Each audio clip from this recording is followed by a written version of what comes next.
Halo semuanya, selamat datang kembali. Hari ini kita bakal bedah sebuah gagasan yang jujur aja cukup radikal dari sebuah teks spiritual. Gagasannya adalah doa yang terus-menerus itu bukan sekedar ritual, tapi justru kunci untuk membuka kondisi spiritual yang jauh lebih dalam. Yuk, kita langsung masuk aja. Oke, teks ini tuh nggak pakai basa-basi, langsung ke intinya dengan pernyataan yang sangat kuat. Keperluan kita hari ini adalah doa. Ini bukan sekedar saran biasa loh, tapi sebuah penegasan yang jadi fondasi untuk semua yang akan kita bahas setelah ini. Nah, jadi ya doa di sini tuh bukan dianggap kayak aktivitas santai pas ada waktu luang, bukan. Teks ini justru melabelnya sebagai sebuah kebutuhan yang mendesak. Yuk kita coba pahami lebih dalam apa sih maksudnya mendesak ini? Coba deh perhatikan, tujuan doanya ini spesifik banget. Ini bukan soal minta ini itu ya, tapi lebih ke sebuah proses aktif untuk membawa diri kita masuk ke dalam roh. Tujuannya adalah untuk bisa bersatu dengan Tuhan, lalu bisa tetap tinggal dalam kondisi itu, dan pada akhirnya melayani dari keadaan spiritual yang sama. Nah, ini dia poin kuncinya.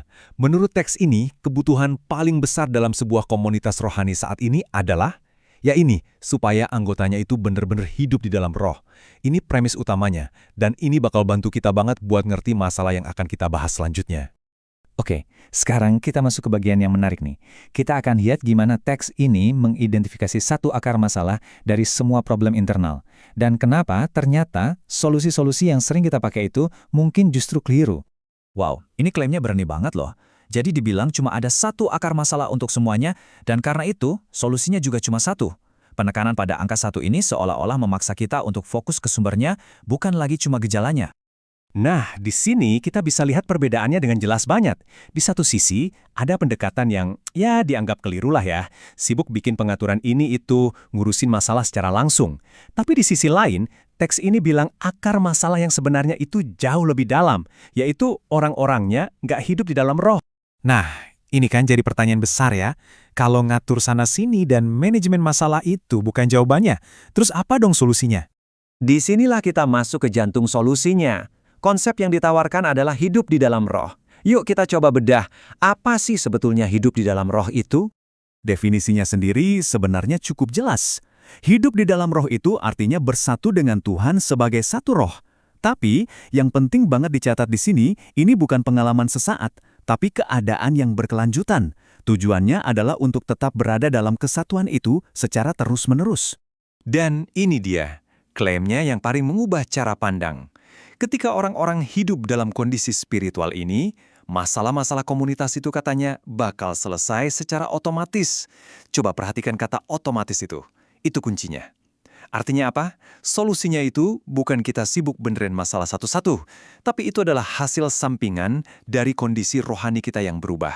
Oke, jadi pertanyaannya sekarang, kalau tujuannya itu hidup di dalam roh, gimana caranya kita bisa sampai ke sana? Nah, teks ini ngasih satu kunci utama yang spesifik banget. Teks ini balik lagi ke diagnosis awalnya. Dan ini belak-belakan banget. Masalah kita adalah kurangnya doa. Kita tidak menghabiskan cukup waktu untuk berdoa. Ini menunjuk langsung ke kegagalan yang paling mendasar. Bukan kurang strategi, bukan kurang usaha, tapi murni kurangnya waktu yang didedikasikan untuk berdoa. Jadi, alur solusinya itu dibuat sangat logis, langkah demi langkah. Langkah pertama, kita harus mendedikasikan lebih banyak waktu buat berdoa. Langkah kedua, doa inilah yang kemudian memungkinkan kita untuk bisa hidup di dalam roh. Dan akhirnya, langkah ketiga, keadaan hidup di dalam roh inilah yang akan menyelesaikan semua masalah. Hubungan sebab akibatnya jelas banget. Oke, kita sampai di bagian akhir nih. Jadi apa sih hasil akhirnya? Apa realitas yang dijanjikan kalau praktek ini benar-benar dijalankan? Di sini, kita disuguhkan dua kemungkinan hasil yang kontras. Kalau kita tidak hidup di dalam roh, hasilnya adalah kurangnya apa yang disebut realitas rohani. Sebaliknya, kalau kita hidup di dalam roh, yang terjadi adalah peningkatan realitas rohani ini. Jadi, hadiah utamanya adalah sebuah pengalaman rohani yang nyata, yang bisa dirasakan. Dan ini poin yang krusial banget buat digarisbawahi. Jadi menurut teks ini ya, seorang itu bisa aja paham banget isi kitab suci, hafal di luar kepala, tapi tetap nggak punya yang namanya realitas rohani itu. Ini nunjukin ada perbedaan yang sangat mendasar antara sekedar pengetahuan dan sebuah pengalaman nyata. Dan sebagai penutup, kita akhiri pembahasan ini dengan satu pertanyaan buat kita renungkan bersama. Menurut teks ini, Apa sih yang ngebedain komunitas yang benar-benar hidup dan bertumbuh dari komunitas yang cuma sekedar bertahan hidup? Jawabannya sepertinya bukanlah soal program atau strategi, tapi soal kedalaman doa dan realitas rohani yang dihasilkannya.